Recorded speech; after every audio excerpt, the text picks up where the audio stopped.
Cleveland's own beloved son himself, Mr. Arthur C.J. Hudson. Don't let the devil in. They say I'm getting money, must be Illuminati. Lord knows that boy that been about it.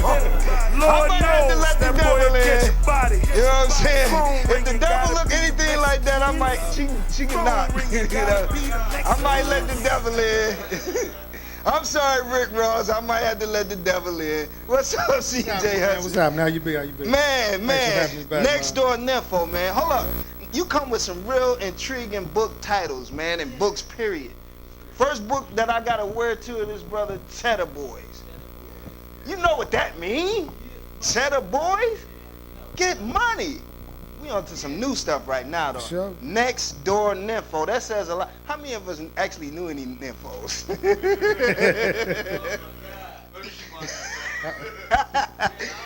CJ, did you know any nymphos? I'll take the fifth. I'll plead the fifth. Bro. You plead the. He's a married man. He's gonna plead the fifth. You know what I mean? You know. But I'm gonna tell y'all a real quick funny story. When CJ was up here not too long ago, we were discussing the book and him coming on, right? He had his fly open. Oh man, you want to tell that man? I say, CJ, where you been, to the Next Door Nympho house? He broke out into a complete laughter, man. I love this guy's humility, man. You know, very humble, very great writer, and to be humble, to be so articulate and be such a great writer, you got to give him his props for that. You know. Thanks, I appreciate it. Man, thanks again for coming on the show. Thanks New for book. Where did you get the inspiration from to come up with Next Door Nympho? Well, I actually came up with the title when I wrote Cheddar Boys, and I was writing the idea popped into my head, the name, and just watching TV and being around, I got the idea that there's a problem in not only Black America but in America period, but it's really relevant in our society. You know, as far as HIV/AIDS, right. You know, people try to sweep it under the rug, or they don't want to talk about it. Right. You know, but that's Make not it going to make it go taboo away. to talk about. It's taboo, but it's not going away. Right. You know, you can't just say, "Well, I don't want that," and no, it doesn't work like that. So, I that's what inspired me to write this book. Right. You know, and I also have a lot of information in it, and in the back of the book, 1-800 hotline numbers for people that want information for this deadly disease. Right. Because, like I said, it's not going How nowhere. real is that to want to put that type of information, you know, to care about people, you know, not just buy the book, but if you need help. But, you know, that's real interesting that you were writing Cheddar Boys and that popped in your mind. I mean, was it hard to kind of lay off of that idea and say, I'm going to come back to that, you know, because the light came on your head and you're like, hey, that's another thing I can write. Yeah. Was it challenging to kind of set that idea to the side until you were completely done with Cheddar Boys? Well, I was pretty much done with it. We was just going back and forth, me and the publishing house through the editing stages. Right. You know, and that's when it came into my head, but I knew I had to get Cheddar Boys done first. Right. You know, so I always kept that in the back of my head, and I just started formulating a plan of how I wanted to write it and what I wanted it to be about. Right. You know, so once Cheddar Boys was finished, then I went on book signings and tours to promote the book. You know, my publisher asked me, you know, what I was going to write next. Right. You know, and I told her Next Door Nympho. I wanted to. What did she say when you told her? She started laughing. She just started laughing. Did she ask you what gave you the inspiration too? Well, she said, "Where'd you get that from?" Then she said, "Never mind, I don't know." But she did ask, huh? Yeah, you know, that's how them Next Door Nymphos act. You know, maybe she was one. I can say that. No, that's great, man. So you know, so in the book, it's basically you're giving stories about, you know, being promiscuous with sex and things of that nature. Mm-hmm. Wow. But yeah, I mean, it's three friends, Diamond, Essence, and Angie. And all three of them have their own personal demons and secrets. They're best friends. Diamond in particular, she's a friend, but you don't want her as a friend. Okay. She, you know, she's that type of friend. Y'all women you know. can relate to them type of women. She'll do anything. She's down for herself. Right. You know, she's very selfish. Right. And towards the end, a lot of skeletons start coming out of their closets. You know, all of them got their own issues and demons. Right. You know, and at the end, you know, they have to face up to them. Right. You know, however that goes, they have to face up to them one way or another.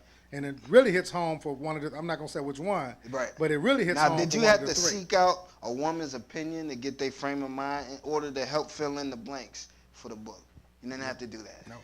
Yeah. Because all around ladies, man, you know. Well, the reason for that is, I grew up around here, right over there on Wade Park, and I knew a lot of ladies, a lot of women Right. in high school, and when I got out of high school, and Right. you just have to put yourself in the frame of mind that I know girls like Diamond, Right. I know a girl like Essence, I know a girl. Did like it compel you to You want know. to speak to those plights of the women that you knew?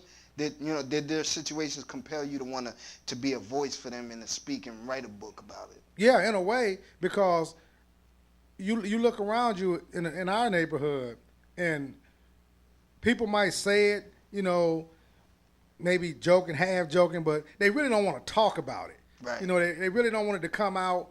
They really don't want to. If you tell someone, well, when the last time you've been tested? I can almost guarantee you, more than half never have been because they're afraid. Right. They're scared. If they go there and get tested, they're gonna find out something they don't want to find out. Right. So they just put it out of their mind, and Playa T. that's that. Can I ask a quick question? Yeah. Are these actual characters? These women are these actual characters that you know? Are these characters that were created from like personality types or something? Well, the characters were created. They're fictional characters. I don't put it like this. Diamond is not a real person, but I know someone like Diamond. Okay. That has some of the same characteristics. I know a few Diamonds, You know what I too. mean? Angie, some of the same characteristics. The same with the previous book, Cheddar Boys. I know a few people like Dre and Big Mo. Right. You have to know. You have to know some people like that, Right. in order to write a book like Right, that. right. You gotta, you gotta write about what you know if you want it to be effective. Right. You know. Right. Yeah. Now, when your publisher, because you tipped her off and gave her the title, and when they first got the book and was able to read it, what was her impression then? Oh, first of all, they loved the title. They loved it, and when we got finished writing it, Yeah. She said the pre-order sales was through the roof. Wow. Give it up. Now, where can they find your book at on the web? Where can they go and get it at? Well, they can go to Amazon.com. It's on there. They can also go to lifechangingbooks.net Right. and get it from there. Right. You can also go to my personal website, www.authorcjhudson.com, Okay. and order from there. Any of them three, and you'll be able to order it. Now, let me ask you, CJ, with material and a title like Next Door Nympho, do you feel like it's raunchy to the fact where maybe the youth, it turns, it's not suitable for the youth and they won't be able to pick up your message about safe sex? Well, I'm gonna keep it 100 here. If they want the book, they're gonna get it. And I'm hoping that once they read the book, Right. and all the way to the end, they'll get the clear message. Right. Because of course you hear a title like that, you start reading and some of the scenes, but once you get to the back and start really paying attention, Right. and then you look in the back and see those numbers, the message should click. Right. That this here is not a game, it's dangerous. And you need to do what you need to do to protect yourself, and you need to get knowledge and information in order to protect yourself, because you can't beat an enemy if you don't know anything about it. Right. Now, yeah, good point. Now, CJ, you got several books out. You even got another book coming. We're going to talk about that in a minute. But, there's people that's watching this that have written books. I just spoke to a person on the phone the day before yesterday, and they want information on how to get published. What kind of route can they take? What does it look like when you're trying to get published? What does it all entail? Well, I'm not going to, lie. It's not easy to get published. What are the requirements, the criteria? What do you have to do? Well, normally when you're trying to get published to a publishing company, what you do is you submit a manuscript to them. Publishing companies are different. Some require 4 chapters. Some require the whole book, the whole manuscript. But they have a set of guidelines that it's very important to go by those guidelines, because if you don't, your stuff going in the trash. They're not even going to, if they tell you they want a double space, the minute they open it and see a single space, it's going in the trash. No matter how good it look, because to them, no matter how good the story is, Right. because to them, you can't follow simple directions. Right. So That's one of the first things you need to do.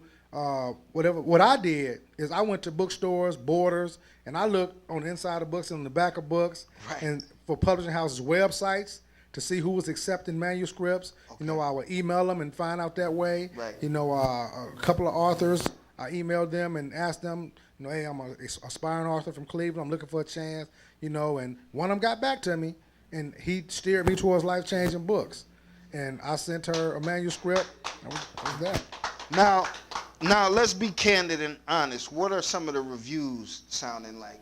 Because you get reviews when you go on Amazon.com and things like that. Yeah. What's some of the reviews? Because I know it sticks with you because this is your baby. Let's be honest. Anytime somebody has anything to say about it, whether good or bad, it sticks with you. Yeah. Because this is your own intellectual property right here. So what were some of the reviews? And I love to tell people this because that's something they can look up. They ain't got to take my word for it. Okay.